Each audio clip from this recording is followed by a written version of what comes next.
কামারখন্দের ঝাউইল ইউনিয়নের এক হার না মানা নারীর গল্প। ভিডিও শুরুতেই পেজটি ফলো করে দেন। ফলো করতে তো আর টাকা পয়সা লাগে না। জন্মের পর থেকেই তার দুটি হাত নেই, কিন্তু থেমে থাকেননি তিনি। শারীরিক প্রতিবন্ধকতাকে হার মানিয়ে পায়ের সাহায্যেই লেখাপড়া করেছেন কামিল, যা মাস্টার্স সমমান। তিনি কামারখন্দ উপজেলার ঝাউইল ইউনিয়নের চর বড়ধুল গ্রামের মিলা খাতুন।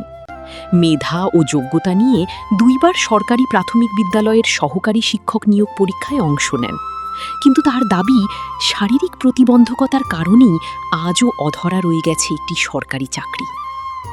শুধু পড়াশোনাই নয়, পায়ের সাহায্যেই তিনি সংসারের প্রায় সব কাজ করেন। প্রতিদিন নিজের সীমাবদ্ধতাকে শক্তিতে পরিণত করে এগিয়ে চলেছেন।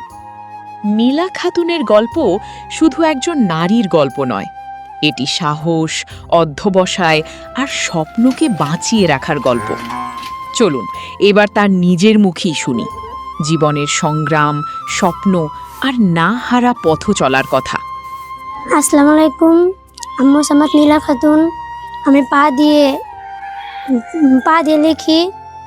আমি মাস্টার্স কমপ্লিট করছি পা দিয়ে লিখে। ছোটবেলা থেকেই পা দিয়ে লিখে আমি পড়াশোনা করছি, মাস্টার্স কমপ্লিট করছি এবং আমি পা দিয়ে সব কিছু করি।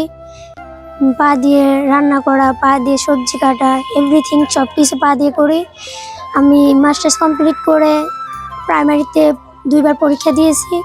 আমি চাকরি পাইনি। সরকারের কাছে একটাই আবেদন, আমি একটা চাকরি চাই।